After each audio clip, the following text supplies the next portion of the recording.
Bonsoir, très heureux de vous retrouver pour cette nouvelle édition de l'Info. Tout de suite, les titres en images. Dany Le Prince retourne en prison, c'est ce qu'a décidé la Cour de révision cet après-midi. La surprise est totale du côté des soutiens de Dany. Aider ceux que les banques ne veulent plus financer, c'est la mission de l'ADIE qui vient d'ouvrir de nouveaux locaux au Mans. Et puis retour sur la nuit de la salsa, un des moments forts de l'Europa Jazz Festival. Mes invités, Christine Fournier et Michel Malin de l'association Pour la Vérité, rendue aux victimes de Thorigné-sur-Dué, pour évoquer ce qui sera évidemment l'info essentielle de cette édition. L'info surprenante, en effet, Dany Le Prince a été renvoyé en prison. La Cour de révision a décidé que les éléments nouveaux n'étaient pas de nature à engager un nouveau procès, une décision qui a provoqué la stupeur. Les explications de Mickaël Texier. C'était le moment de tous les espoirs pour Dany Le Prince. Début juillet dernier, sa peine à perpétuité est suspendue. Il est libéré de la prison centrale de Poissy.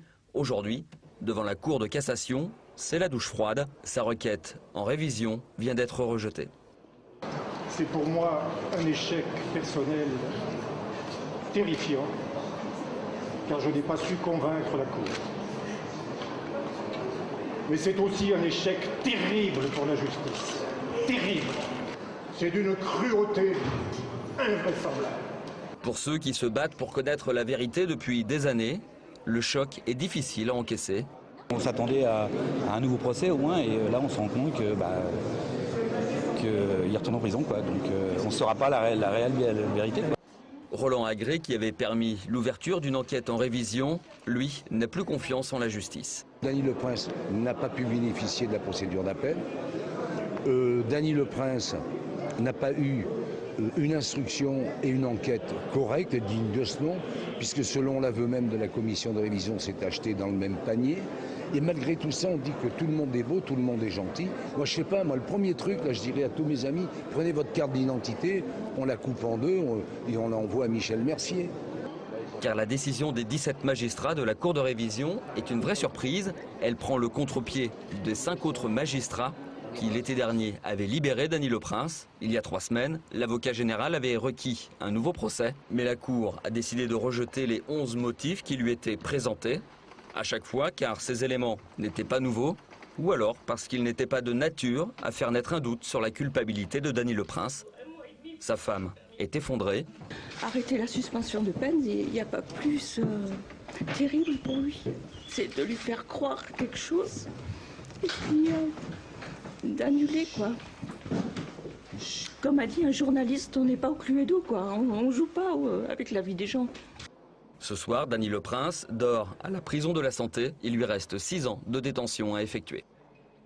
Déclaration de Dany Le Prince à l'énoncé du verdict. Il a répété « Je suis innocent ». Stupeur et surprise aussi, évidemment, du côté de Thorigné-sur-Dué, où nous avons été interrogés quelques habitants cet après-midi. À la carrosserie que tenait Christian Le Prince, les sentiments sont partagés. Justice est rendue, dit une personne. On aurait aimé un nouveau procès, rétorque une autre. La décision de la Cour de cassation commençait à se répandre en début d'après-midi.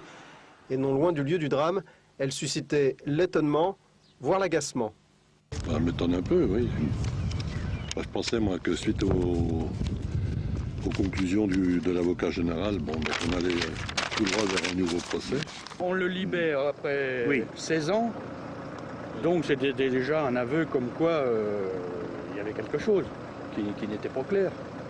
Puis là, on va le remettre en prison. Il y a de quoi se suicider, là, maintenant. J'espère qu'il a le moral. Dans le village où les gens s'expriment peu, le maire résume l'ambivalence des sentiments. Il y a des gens qui sont persuadés qu'il est coupable, d'autres qui sont persuadés qu'il est innocent, et une grande majorité qui n'a pas d'opinion et qui souhaite tout simplement connaître les vérités. Parce que là, on pouvait quand même penser qu'il y aura au moins un nouveau procès. Ça aurait peut-être été préférable, de façon à lever toute ambiguïté. La Cour de cassation a peut-être mis un terme à l'affaire judiciaire, mais dans les esprits, l'affaire Le Prince restera gravée longtemps dans la mémoire de Thorigné. Alors, on va évoquer donc ce dossier avec vous, Christine Fournier. Qu'est-ce qui explique selon vous la différence d'appréciation entre les magistrats qui, il y a un an, ont décidé de libérer Dany Le Prince et puis qui aujourd'hui le remettent en prison?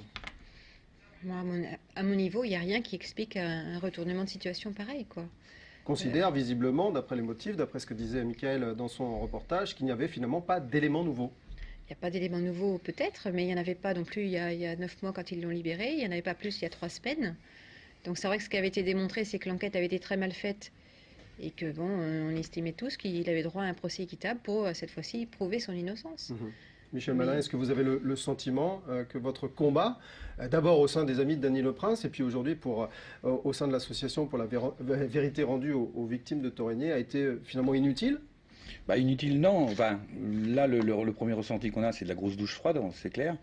On se rend compte en lisant le rapport que sur les 11 points, en gros, on se rend compte que le procès a été bâclé, que l'enquête a été bâclée. Par contre, mais que c'est pas suffisant. C'est pas suffisant pour un procès.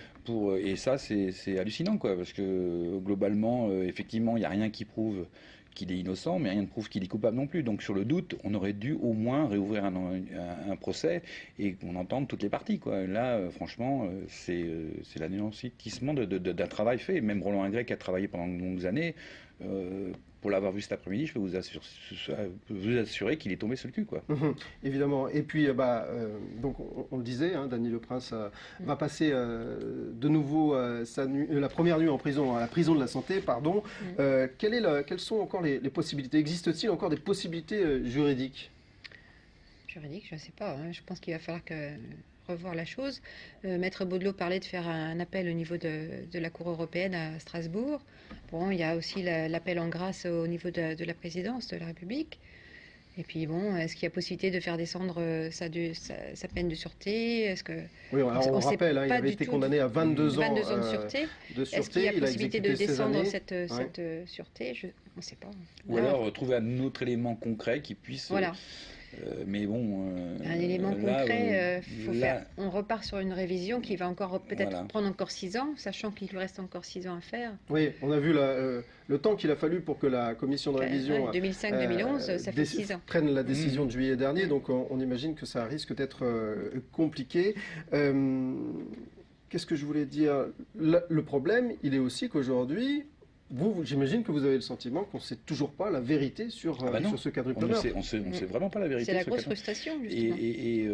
Et nous qui défendons les victimes, on est outrés, quoi. Rien que pour la mémoire des victimes, on avait besoin d'avoir ce procès pour savoir qui a fait quoi et pourquoi et comment. Et là, franchement, on est anéantis, quoi. Vous allez continuer le combat? On va y réfléchir. là, on accuse le coup, là, pour tout de suite. On va y réfléchir, parce que là, on a vraiment pris un coup derrière la tête. Bien. Écoutez, merci en tout cas d'être venu sur ce plateau juste alors que vous étiez à Paris il y a quelques heures. Merci d'être venu nous livrer vos premières réactions. Le microcrédit, c'est l'instrument utilisé par l'ADIE pour permettre à des personnes sans emploi de fonder leur entreprise. L'ADIE, l'association pour le droit à l'initiative économique, vient d'inaugurer ses nouveaux locaux au Mans. Benoît Doisy. Financer les porteurs de projets qui n'ont pas accès aux prêts bancaires, c'est la vocation de l'ADIE. Depuis la création de l'antenne sartoise en 1998, l'association a accompagné 610 personnes en Sarthe, 130 depuis 2 ans. 50% des bénéficiaires dépendent des minima sociaux. L'ADIE peut leur prêter jusqu'à 10 000 € pour démarrer une activité. Une seule condition, avoir un projet qui tient la route. L'ADIE finance dans tout domaine d'activité, que ce soit le commerce, le service, l'artisanat, quel que soit l'âge des personnes, quel que soit leur niveau de formation. C'est vraiment très très vaste et très varié. On peut penser à la coiffure à domicile, aux ateliers de couture, à des projets de restauration rapide. Mais aussi prothésiste ongulaire, il y a 3 ans, Angelina a bénéficié de 2 prêts de 3 000 €. Le premier lui a permis de se lancer comme prothésiste à domicile, le second à ouvrir une boutique. J'ai eu l'opportunité de prendre le magasin ici. Il y avait juste des travaux à refaire, niveau déco, donc pas beaucoup d'investissement. Et donc j'ai refait appel à l'ADIE. Depuis, la prothésiste voit l'avenir plus sereinement. Je vis de ma passion en fait, parce que pour moi c'est ma passion. Le taux de viabilité des projets est de 70% à 2 ans. Un succès lié au suivi des bénéficiaires par l'ADIE qui peuvent demander conseil bien après l'obtention d'un prêt.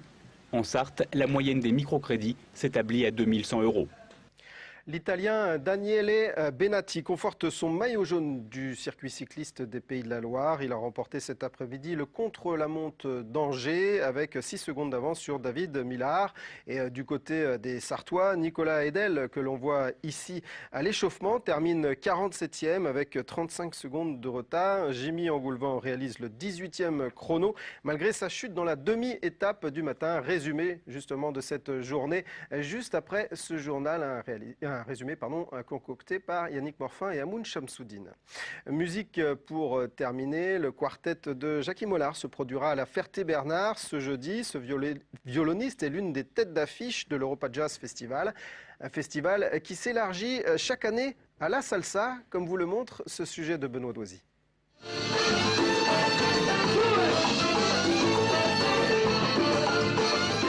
Climax est un peu à la salsa cubaine ce que Mozart est au classique. Un nom bien sûr, mais surtout une légende.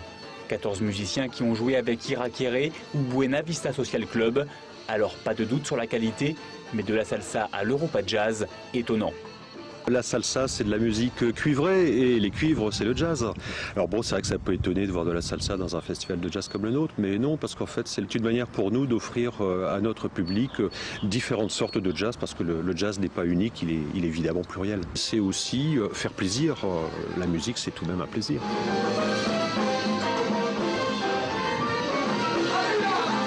La nuit de la salsa, cela fait 7 ans que ça dure, 7 ans que le public répond présent et danse au rythme de la Havane. Pour Geraldo Piloto, le public français est un bon public, aucun doute là-dessus. Bueno, para nosotros es tremendo placer. Je m'en suis rendu compte avec mes musiciens dans les années 90. Il y avait déjà les festivals de salsa les plus importants d'Europe. Donc c'est comme ça, je crois, que je me suis rendu compte de l'influence de la salsa en Europe et particulièrement en France.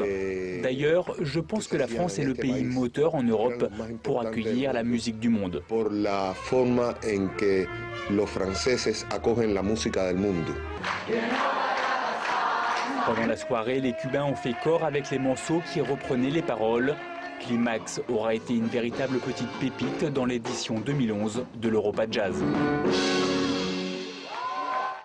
Voilà, merci d'avoir suivi cette édition. Je vous en rappelle l'information principale. Dany Le Prince retourne en prison. La Cour de révision a décidé que les éléments nouveaux n'étaient pas de nature à engager un nouveau procès. Retour demain dans l'info, même lieu, même heure. Vous aurez le plaisir d'avoir Michael Texier aux manettes. D'ici là, passez d'excellents moments sur notre antenne. Au revoir.